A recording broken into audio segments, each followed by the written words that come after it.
Welcome to Your Capital What's Up. I'm Chuck Wiger, your area state senator. Thank you very much for watching. Today I'm very pleased to have Oakdale resident Larry Ryan. Larry, welcome to our show. Thank you, Senator. Larry is a veteran, as you can tell. He's the past commander, the adjutant of the North St. Paul American Legion.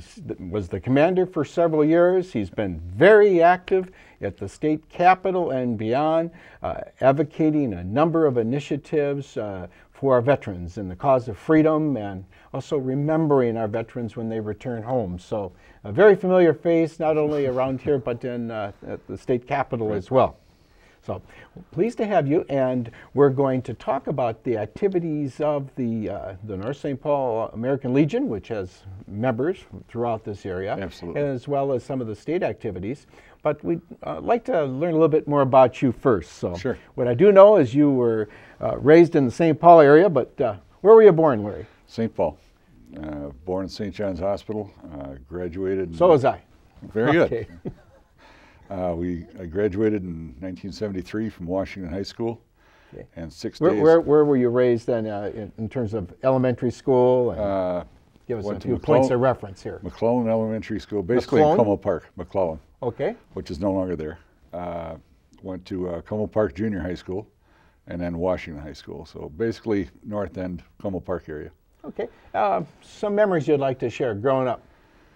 Oh gosh. In the 50s, early 60s, what were some of those? First paying job was working at Midway Stadium, the old Midway, okay. On the grounds crew, and a number of other jobs in there. I worked at a gas station. I ran the merry-go-round at Como Park. You did? Yeah. And then, like I say, 6 days after I graduated, I was off to basic training. Okay. Well, we're going to get on that mission in just a moment. Sure. You had a lot of jobs, though, oh, yeah. growing up. Just like any other kid. And in school, was there a particular thing that you liked most, subject-wise or activity? I was involved with the drama club on the stage crews and stuff like that. So, yeah, got pretty interested in that. And music was always a big thing. Music? What type of music? Just I got a pretty wide variety. My kids will stand looking at my CD cabinet and just shake their heads trying to figure out which one I really like. So if you have one tune left before you meet your maker, what would that CD be, or what would that, what type of music? Probably Toby Keith's American Soldier. Okay, a great selection. Yeah, yeah, okay. Great song. Okay, so you're growing up, and were there brothers, sisters? Oh yeah, 4 brothers, 2 sisters. We learned real quick that Mom could stretch a pound of hamburger to feed as many people as she wanted. You know, we kind of cramped quarters in the house with all those kids and a couple of pets along the way. You know, but it's a learning experience. It's okay.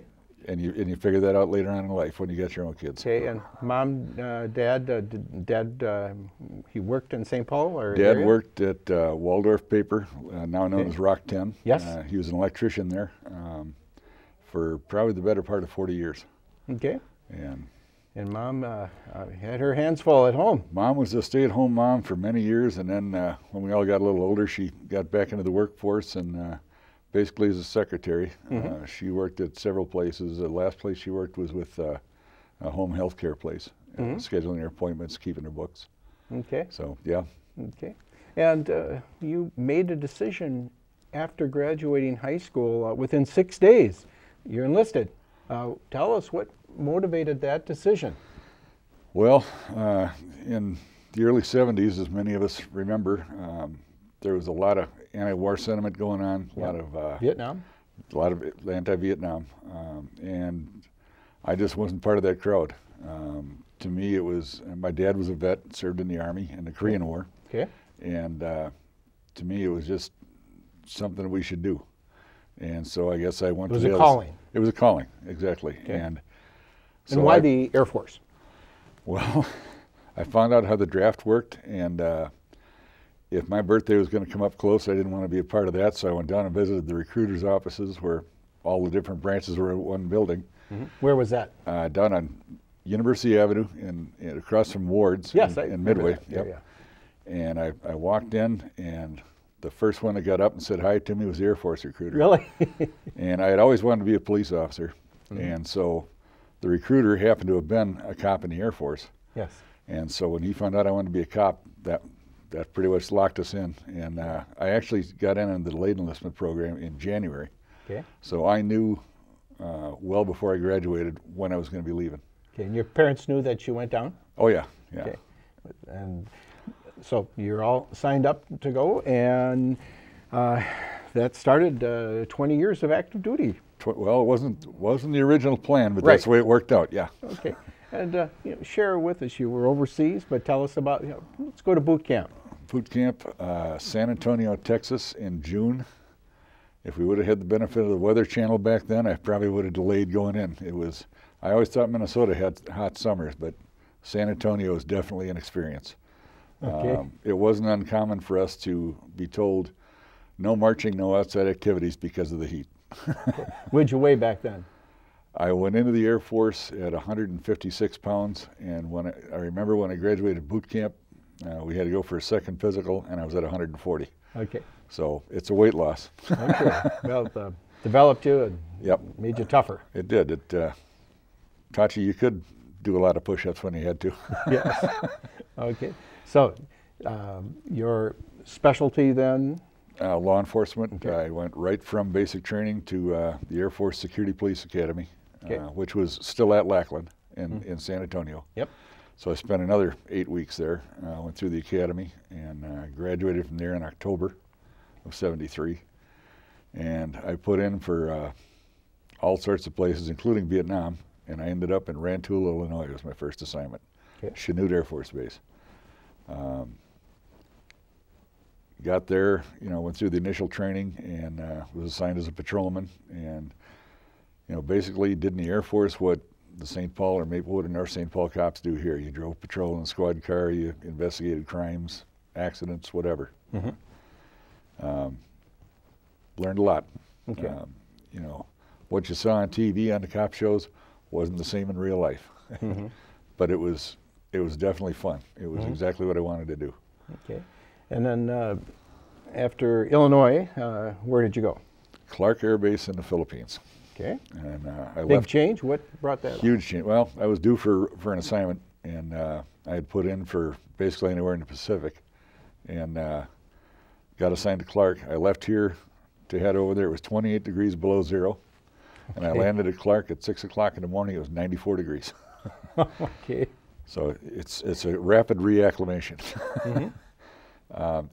Clark was the largest Air Force base outside the continental United States, and we had 400 cops assigned there. So it was a much bigger mission than it was in Illinois. Oh, absolutely. We were there, matter of fact, the biggest thing that happened while I was there was when Vietnam fell. I was up there for a little while during the fall, came back to Clark, and we were processing the refugees through Clark to head back to the United States. So that was interesting. Got to meet a lot of people, heard a lot of stories from them, having experienced their whole life in Vietnam, where I only saw a few days of it. But spent 2 years at Clark, and then hoping to head over to Europe for my next assignment. I got stationed in Duluth, Minnesota. Okay. Yeah, you join the Air Force to get away from home, and now I'm 2 hours away. So, Okay.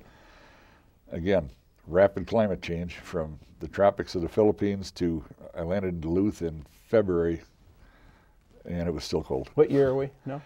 We're in 1979 now. Okay. Pardon me, 1980. Okay. Had you met your bride yet? I was married at the time. Met her in the Philippines, my first wife, and it was a little rough getting her used to Minnesota weather after growing up in the Philippines. Oh, yes. But she learned to love fishing real fast. So spent 3 years at Duluth, and from there went to Kadena Air Base in Okinawa, Japan. Was there for 4 years, again, basically doing the same things, expanding the career a little bit, got into investigations, some other aspects of law enforcement.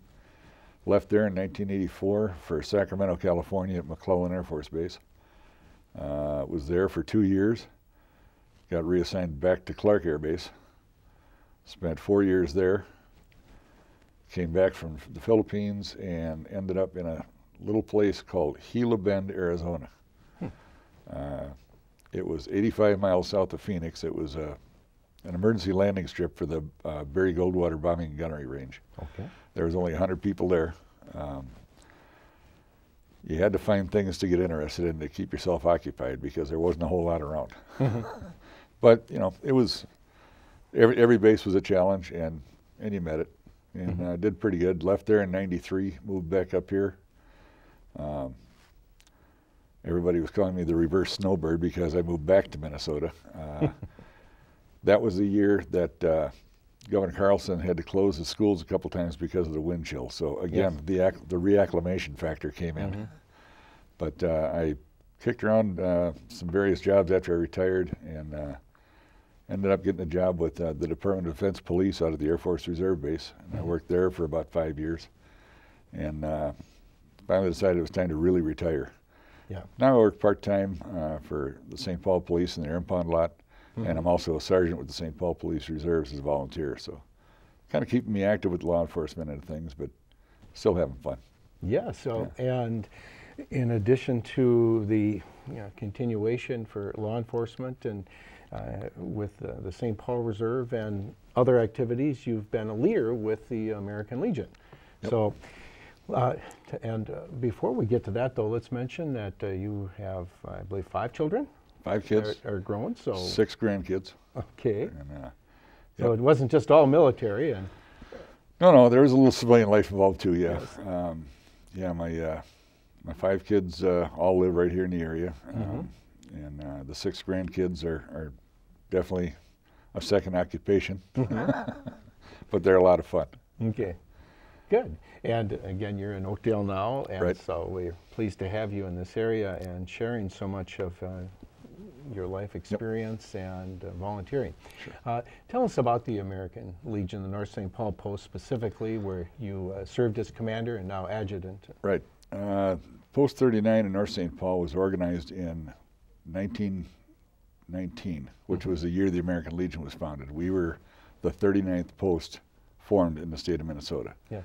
And it has been there continuously ever since. We've had several locations. The most recent is where we're at now at 7th Avenue and Century, across from the Anchor Bank. We currently have about 750 members. Many of those are older vets. Some of them now live out of state, Arizona, Texas, Florida, but they continue to pay their dues and be members. We're just part of the 4th District, which encompasses Ramsey County, and then the Department of Minnesota, which has just over 10,000 members. We also have the American Legion Auxiliary, which covers the wives and daughters of the veterans. And we also have... Or it could be the husband. Well, no. Or if you have an auxiliary for the female soldier, would they? Female soldier would be a part of the American Legion. Okay. As your daughter Angie has been. Right. But for a spouse of a female soldier? They can join, I believe they can fall into the Sons of the American Legion, which is the male auxiliary. Okay. And we have a squadron at North St. Paul also, which I'm the advisor and finance officer for. Yes. And they are getting very active. We just held several fundraisers last year and have donated just over about $3,000 into the local food shelf, some youth programs, things like that. Okay. Well, it's a voluntary organization, but Voluntary, a very active group in this area. We are. And just what you raise through a number of activities, and we can talk about that, but so much of it goes right back into the community. Absolutely. Give us an idea of the types of programs that you are supportive of, starting with the veteran programs. Right. We strongly support things like the Minnesota Veterans Homes, Yes. the volunteer services at the Vets Hospital, the Veterans Rest Camp, Big Marine Lake. Yep. There's Legionville School Camp, which is up in Brainerd, Yeah. but kids from all over the state, including our area in St. Paul, elementary school kids are sent up there for a week to learn how to handle school crossings. Yes. And they're also taught first aid, water safety, and basic first aid. It's the only camp of its type in Minnesota, and it's run by the American Legion. Actually, it's the only camp of its type in the United States. Yes. And that's been around for many, many years. I know several St. Paul cops that went through that when they were kids. I did myself. Did you? Yes. Very good. Yeah. We also support things like we're donating to the Oakdale Veterans Memorial that they're planning. Yes. We've donated to other memorials. We've donated, I couldn't give you the dollar figures, but thousands of dollars to the North St. Paul Maplewood Food Shelf. Yes. Scholarships. Scholarships. For many years, we were giving out $25,000 a year, $5,000 scholarships. Lately, with the drop in sales, as everybody's been hit with, we've had to cut back on the amounts and the numbers, but we're still providing those. We provided the automatic defibrillators at the North St. Paul Community Center, City Hall, and the 2 fire chiefs' vehicles. And then in our post, we put one also. That was just before that brand was recalled. Yeah. And of course, there was no replacement. I think the company went bottoms up. So we ended up buying new ones for everybody again. We purchased most of the equipment on the North St. Paul motorcycle, the police motorcycle. And I believe when the program changed and they either had to buy or lease the motorcycle, we put a lot of money into the purchase of that. We've donated to the Ramsey County Water Patrol.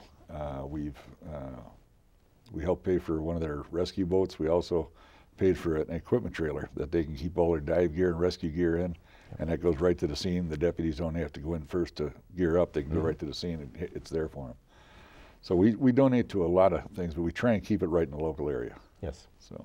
And there's an application process. If someone wants to learn more, you have a website, and we'll show that. Right. But if someone wants to learn more about, you know, the contributions that have been made, or maybe there's a group then they'd like to see if they're eligible. Sure. It all starts by making an inquiry. Making an inquiry, stop by the post on 2678 7th Avenue East. And or you can call over there. Our number is 748-0959. One more time, slower. 748-0959. And if it's the best time to call would be Mondays, Wednesdays, and Thursdays between 10 and 2. Speak with our secretary, Tammy. She's been there for 17 years. Yes. She actually runs the post, so I think I'm just a figurehead. Okay. And she can explain to people the process to apply for a donation. Yes. And she can also give information on the American Legion, or they can contact anybody at the post that's got a blue cap like mine. We're always open to new members. There's a great deal of pride as well in the baseball team. Tell Absolutely. us about the Post 39 American Legion baseball team. Numerous times they've won the 4th District Championship, and they were state champions, I think, 5 times, which sends them on to the national tournament. We've never won the national, but Eden Prairie won it last year, so that's a bar for us to reach this year. And Coach Ron Adams has been there over 20 years. Yes. Terrific coach, runs a great program. His goal is to try and let the kids play baseball without having to pay any money. And we do our best to keep funding that program to make that happen. The American Legion baseball program overall is the epitome for kids to get into if they want to go further in baseball. We've got, I believe, 73 members of the Hall of Fame played American Legion baseball. 2 of them, and the 4th District here in Minnesota has bragging rights that no other district in the country has. 2 of them played in the 4th District, and that was Dave Winfield and Paul Molitor. Yes. And we've got Jack Morris now is waiting for the call. He was a Legion ball player. Joe Maurer played a year in American Legion baseball. That's going to happen. We've got Jamie Ogden, a business owner up in White Bear Lake, played for the White Bear Lake Post. We had several from the North St. Paul Post that team that went on to play Major League Baseball. So it's a great foundation John program. Arlich. Yep. Yes, and others have gone far, but something that the Legion sponsors, a great deal of pride, and Absolutely. Coach has done a great job. Yep. And just the whole spirit of patriotism that you always show to the community at the various ceremonies, the recognitions of appropriate events that we have in our community, where you'll have people out going into the schools, and you know, Veterans Day, of course, the memorial Day ceremony, but reaching out into the schools, encouraging patriotism. Absolutely. Because you always say that freedom isn't free. That's right. And well, patriotism is one of what we call the 4 pillars of the American Legion. That's patriotism and educating our youth, rehabilitation of veterans, a strong national defense, and service to the communities. Yes. I mean, and the patriotism thing is a big one with us.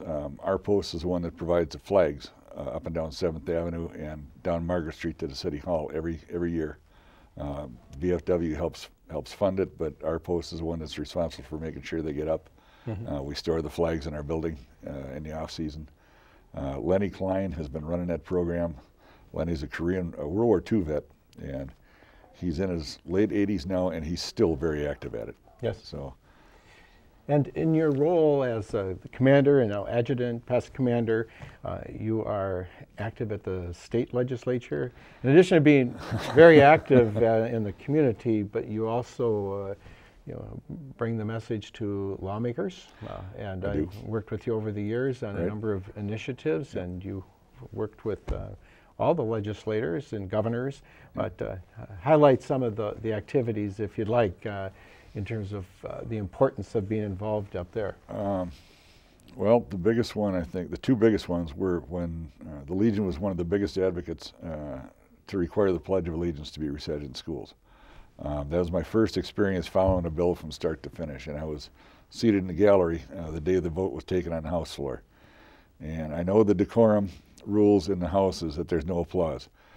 But when you got a bunch of veterans sitting up there and that bill goes through, the applause broke out. And I'll never forget, Steve Spigham was Speaker of the House, and he kind of looked up at us and kind of gave a half a grin, and he gave us our 5 seconds, and then he tapped the gavel and we sat down. So that was great.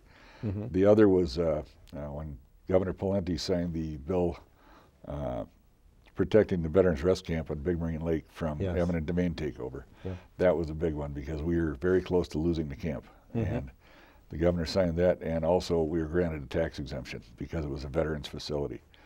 And that was huge. We wanted to keep that camp there and operating, and because of that and some other legislation later on and some big donations from private industry, we've been able to expand the camp. It's almost doubled in size and capabilities now. So got real active in that, and I've testified for you at the POW MIA resolutions, along with VFW Commander Stan Kowalski. Very passionate man about that POW-MIA issue. And you work closely with the other the VFW. VFW, DAV, the Purple Hearts, the Paralyzed Vets of America, General Shellito down at the Department of Veterans Affairs, Colonel Alness from the Governmental Operations, who's now a member of my post and is deployed to Afghanistan. So, and our motto at Post 39 is supporting our troops past and present. And we try to adhere to that as much as we can. So you bring the message at the Capitol, and I believe you've gone even to Washington, or I have not made the Washington trip yet. You encourage federal lawmakers to take action on the themes that you have here, and because of course, not only does the president declare war, but in terms of the resources, and then remembering the benefits when you return. If it's in a body bag, what about that family, or if it's paralyzed or injured or other issues, what's next? And you have been strong advocates to remember the veterans as they return home, because I know how much it hurts so many of you for those that didn't make it. And and you never come back totally the same, regardless of the tour. But I know the passion that all of you have for getting that message, and so whether it's the legislature or at the federal level, you have to always be vigilant on that. Absolutely. We try and stay in contact with the senators and our Congress delegation up in Washington. Senator Franken, one of the first bills that he passed was that the VA would provide service dogs to paralyzed veterans or disabled veterans. That was huge. Those dogs not only give them a companion, but it's a physical support. Yes. The dogs are trained to stay right there and help them keep their balance. You know, and it's legislation like that, making sure that the VA is fully funded to handle the increasing number of veterans that are going to be using the facility. Yeah. You know, a lot of us came back, and when I retired, nobody even mentioned the VA. I had to go find out on my own. Well, yes. We're changing that. Yep. You know, we want these guys to come back and feel welcome, and give them all the information that we can to get them into the system and get them the help that they've earned. Okay. Commander, Past Commander Larry Ryan, we salute your service, and we appreciate all of the Legion's activities, your other organizations that you work with. We just have a minute left. Would you like to share any concluding words? The veterans coming back today are being treated better on their return, in getting their benefits and being transitioned back into society. And one of the pilot things for that was the Beyond the Yellow Ribbon program. Yes. That started right here with the Minnesota National Guard with Chaplain John Morris. Yes. And is now a federal program. Through that program and organizations like the Legion, the VFW, the Purple Heart, the DAV, that's what's got to carry on. And if people want any information, contact us, contact any veteran service organization. We'll be glad to help you. Yeah, I know you will. Thank you very much, Commander. Thank you, Senator. Okay. Viewers, if there's questions, comments you'd like to help, contribute, please contact the Legion, and I know they'll follow up for you. And particularly, too, if you know of a veteran or perhaps a family, maybe there's someone serving overseas right now, do what you can to help. If there's questions you have of me, give me a call. My cell phone, 651-770-0283, or at the Capitol, 296-6820. With Commander Larry Ryan, I'm Chuck Wiger. Thank you very much for watching.